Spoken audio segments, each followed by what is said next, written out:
Good evening. Oh, sorry. Good afternoon. I'm a little ahead of myself. Um, I am here today to tell you my whole life story. Um, but I will do that in the ways of sharing about turning points in my life that really redefine my path as a person and also as a professional, and then lately as a business owner. So this one meeting that happened in my life. So it was 1984. Late afternoon, after working hours in Brazil, São Paulo, where I used to live. And this woman came to my house, and she was meeting with my parents in the kitchen. I was in the living room. There was no door between the two spaces. There's an opening, and my mom had these curtains and the pool to the side. So I was kind of hiding behind the pool. Back then, we could not walk into the room where adults are talking.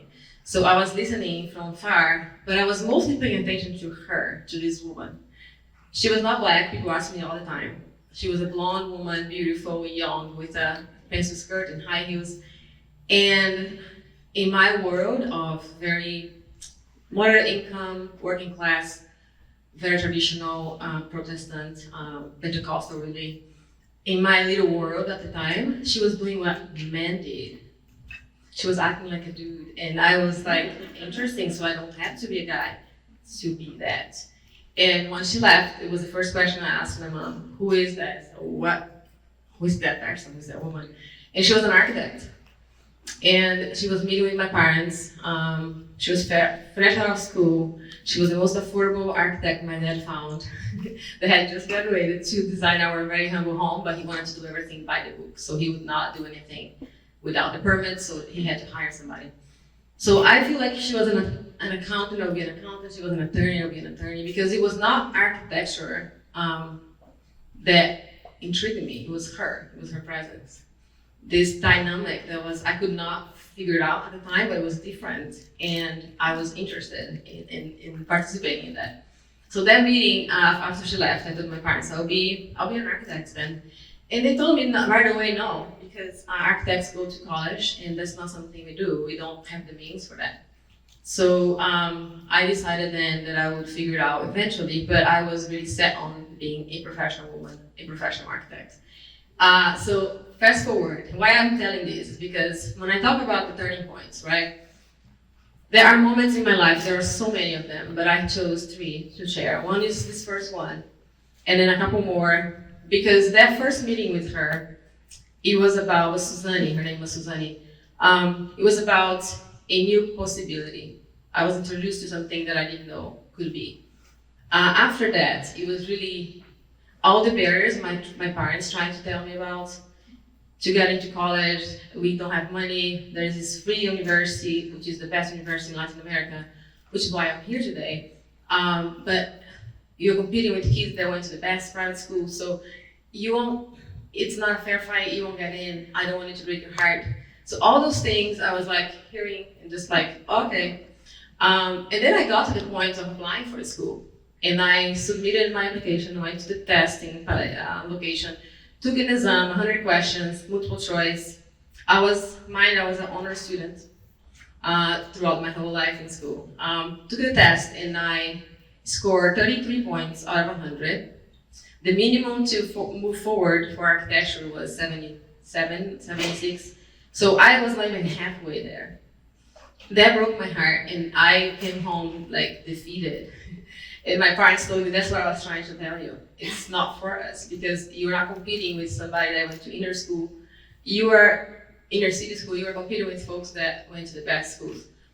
But then I learned about the spread courses. People would go to the spread courses and they spend the whole year practicing for those exams. They have simulation tests, they have one-on-ones after the simulation tests. I'm like, I want to do that, and I went to the best one I heard of. I walked into the offices and I asked to talk to the director, and I asked for a scholarship. And he was confused because like, this is a extracurriculum thing. We don't do scholarships. We do scholarships for first grade through whatever, but this is not a program, a required program, so there's no scholarships. But why can you make one for me? And he said, I can't do this. And I said, can you ask who can? He said he would, so I left. And then I came back, and then he had not yet asked whoever it is that could do it. I came back a third time, and I waited outside for him to tell that person, whoever it was, to ask, can you do it?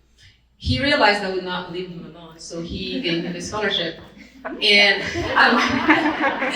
I went to and that was one of the things, like there were so many moments in my life that, and I really believe this analogy that it's opportunities for all of us are there, but sometimes a lot of us, it's almost like a hotel room that is adjoining to another room. You can open the door on your side, you can do everything you can, but if the other door is locked, it's still another door. It's just another door in your face. So in this experience, I kept going to the same room for the same door multiple times, until finally Johnny, his name is Johnny, he finally opened the door for me and let me in. And that really made my path, because when I got to the university, I was invited to come to Arizona State for a scholarship, because again, my school was very high ranking in the world, especially in architecture, so they invited us to come, all paid for, including tickets, including food, including books, and I came to Arizona State, and there I found my employer, which was my next big break story, because they sponsored me for immigration purposes. They paid me a salary because I had to leave and eat, and they paid for my grad school. All those things that later, I think 5 years later, we were talking in a road trip to a project, and he's like, I still don't understand why I did those things. And I feel like this is the thing, some people see you, and they see through you, and they see something in you that they don't even know how to explain, but there's something that they want to support, they want to be a part of. There's a journey written for you that they want to be a part of. And that was the employer. And I worked with them for 9 years before I moved here to Minnesota. And a third one I'm gonna share with you guys is about really very recently, when I was already a business owner. So again, from Brazil, got to the big university. Because of that, I got to Arizona State. Because of Arizona State, I'm here in the US as a practicing as an architect because of the employer. And then I started my own business. And it was hard because, okay, it was my first time doing business. I didn't know how to do business. Many barriers, as you know, financing included, especially. But I had small little projects, and people would always mention to me that, well, you have to scale slowly, like you have to go back, because I was in big firms before, so I was used to big projects. You have to go back, start small. And then there was 2020. I almost folded that year because I lost my 5 small little projects that I was trying to scale. Lost 5 of the 6 that I had, of the 7 or 6 that I had. And George Floyd was assassinated. And then I started getting phone calls from other people. One of those calls was a call from PPL offering me their to date largest and most complex project. And I'm standing in my kitchen thinking, do they know it's just me in my firm? But again, they knew, and they decided to, you know what, if we can do this, if you can give someone an opportunity, if you can walk her through the process, teach her how to do big projects, how to do affordable housing projects, how to do the whole pain of suffering. If you know affordable housing, you know what I'm talking about. It's a whole different animal. If you can teach her in the process, help her grow her business, we're gonna do that. And that's what they did. And from that project, it was a life-changing opportunity for my business, and I'm now in a much different place. So to finalize very quickly, so what I think about every time, sometimes you don't have to go find the people to be the ally for, to be the mentor or the sponsor. They'll find you most likely. So just don't be a Johnny, like be more like the PPL. Don't be resisting so much, because sometimes we have something, it takes very little for you to give what they need for them to move on to the next step. And I feel like in my life now, still challenging with time, sometimes I have to make sure that I'm listening for those calls, for those opportunities, so I can be the same ally I had so many of. So for full circle, we can really make a difference just by maybe choosing one person or two in your lifetime to give something you have in abundance. If it's wisdom, it might be business and thatremain, it might be an introduction, it might be as simple as that.